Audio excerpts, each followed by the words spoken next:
Now, I will be the first to warn you that this is a pretty complicated procedure, but this is typical of a lot of the types of things that we conquer, that we come up against and have to conquer in Excel.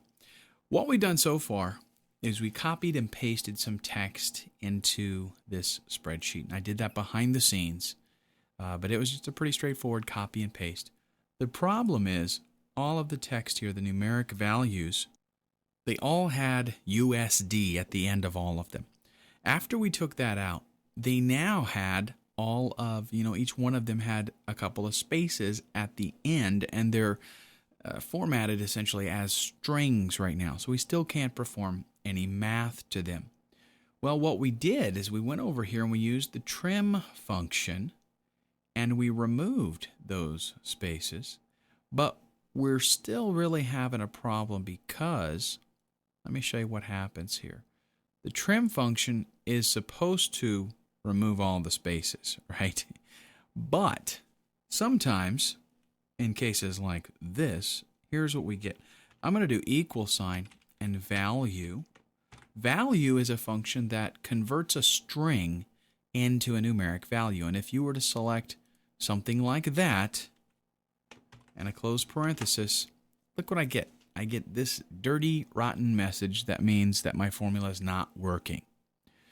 Well, let me show you something here real quick. This is the way it's supposed to work. I'm going to format this cell as text and type $300 and 300, just like what we see over here, right? And in this next cell, I'll type equals value, and we'll reference that cell. Close that. Okay, and it gives me a 300, and that's what we expect. So why isn't that working over here?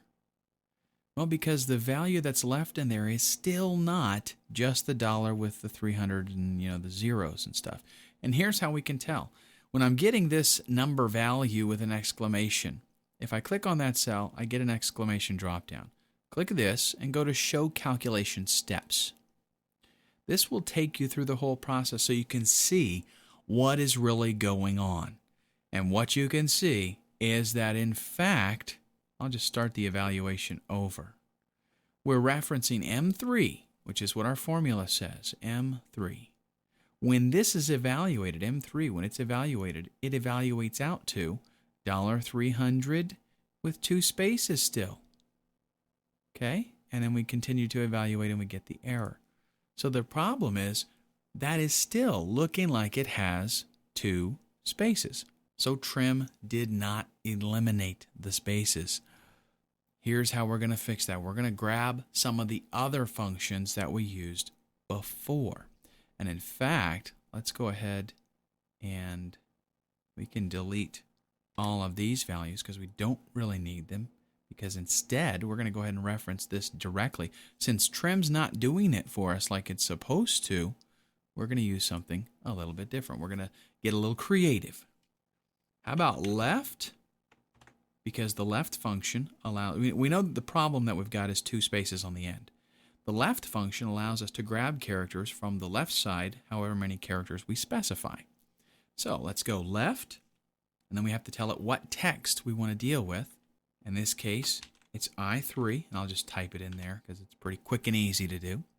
Well, what function will tell us how many characters there are? That's right, the length function. So we do length of I3. And let's go ahead and get rid of these for right now. I don't think we need any of that.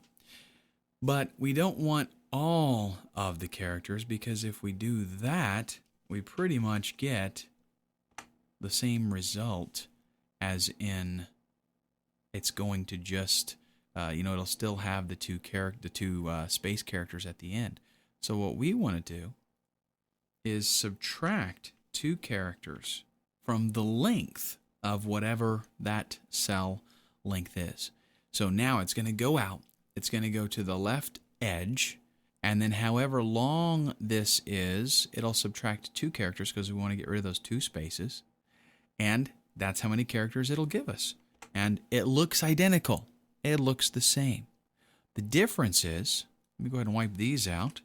The difference is if I use my value now, value of this is 300. Now I've got a real number, and that means that I can perform arithmetic with it. But the best part about this is I can take that, remember this value function and the other formula that we've got going on? I can nest all of that together. So let's just wrap this all around in the value function. So value, opening parenthesis, skip to the end, closing parenthesis, and there we go. Same result. I can get rid of this one right here. So what that means now is I can take this, click and drag down, and voila, I get the numeric equivalent of all of these, with the currency, and this is all string text, plus I get my sum right here at the bottom. So we used the value function, the left function, and the length function to convert this string into a number. And then we could calculate, perform arithmetic based on those numeric values. And in fact, if I wanted to, I could then format that as currency. And I know this looks very similar here, doesn't it? It's the dollar signs and the numbers, and it's all the same thing. But we have to remember that in Excel, we have numeric values and we have text values or text strings. Text strings can look like numbers, but you can't perform arithmetic on a string, whereas you can perform it on a number. Also, with currencies, if it's a real number, you will see the currency value all the way over on the left edge of the cell, and then there's typically a space in between. And the number itself is justified on the right. With a string value, that's not the case.